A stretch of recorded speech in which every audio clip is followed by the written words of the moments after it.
This is the Voice of Hope, and I'm John Gardner.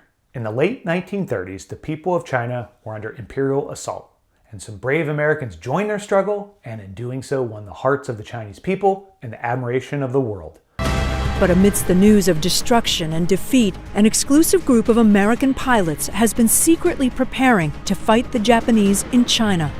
They are called the Flying Tigers. To assist China, the United States organizes the American Volunteer Group.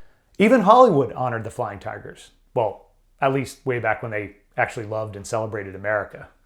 The success of the Flying Tigers makes them instant legends at home, with even Hollywood's John Wayne starring in a role inspired by Tex Hill. Together, the freedom-loving Chinese people and the American Flying Tigers sacrificed their lives fighting to defeat Imperial Japan. Meanwhile, Mao Zedong hid like a coward, waiting until after the end of World War II, when the free people of China were at their weakest, to renew his civil war and usher in the suffering and death that communist ideology always inflicts. There is a modern-day Flying Tiger who experienced firsthand the horrors of communism and escaped to live the American dream. It is his life's mission to save the people of China from communism and establish a free China. Solomon Yue is the Flying Tigers Reborn. When the Cultural Revolution started, I was 7 years old, and I witnessed firsthand the kind of stuff I see today as well. Bring down the statue and beating people up to a point and kill people. And also, personally speaking, Red Guards came to our home, do search and seize assets, seize money, and kick us out of one room. And so another working family can move in and take the room. And of course, 7 years old, when you witness this kind of stuff, you couldn't keep your mouth shut. You say, why they take our property? And why they beating people up and beating people up to death? Why they burn books?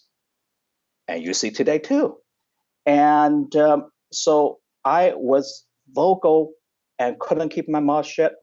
And then one day, my parents were told, if your son couldn't keep his mouth shut, we would make him disappear in the night.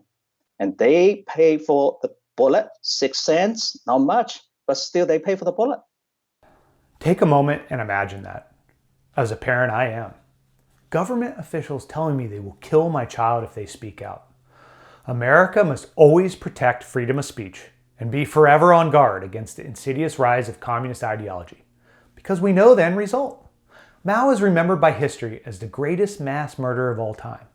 From 1958 to 1962 alone, his great leap forward policy led to the deaths of 45 million Chinese people in 4 years. Suffering and death on a grand scale is always the end result of communism. Luckily for America, Solomon Yue escaped. So Glenn said, don't worry, I can get your grandson out of China. In 3 months, I got my passport and my US student visa, and I landed in Anchorage, Alaska, wintertime, only knowing thank you and Coca-Cola. So how evil is the current communist Chinese regime? They are so afraid of diversity of thought that they imprison, torture, and forcibly harvest the organs of the followers of Falun Gong, a peaceful religion. Forcible organ harvest? This is pure evil. It's proven that a large number of Falun Gong practitioners have been live organ harvested in mainland China. However, how many specifically? We have exposed this information, and we hope that the international community will conduct an in-depth investigation and obtain a real conclusion. June 13, 2016, the U.S. House of Representatives passed H-Res 343 through a vote by voice, which called on the Chinese Communist Party to immediately stop forced organ harvesting from Falun Gong practitioners and other prisoners of conscience. Li Shangchun, Director of Foreign Affairs Office at World Organization to Investigate the Persecution of Falun Gong, MD. House Resolution 343, for the first time, openly acknowledged that the U.S. government knows about the existence of forced organ harvesting and about its massive scale. One key point is that the resolution points out that it is an activity by the government, calling it state-sanctioned, which is approved by the government. This is totally different from other forms of organ trafficking by small underground groups. This is a state-sanctioned forced organ harvesting crime that has never existed before in history. Additionally, genocide and slave labor against ethnic minorities like the Uyghurs has been proven and ignored by the international community and celebrities. As long as corporations desire access to the vast Chinese market and people continue to buy cheap goods, slave labor and human rights will not be acknowledged by the politicians in power. So what can you do to save America, the people of China, and fight back against this evil? Let's look to Solomon Yue for guidance. The takedown CCP, from our perspective, really is not military takedown. If they want a fight, we are capable of give them a bloody nose. As simple as that. Okay, but the takedown really is on the economic side, like Reagan did it to USSR. And so we do have an option.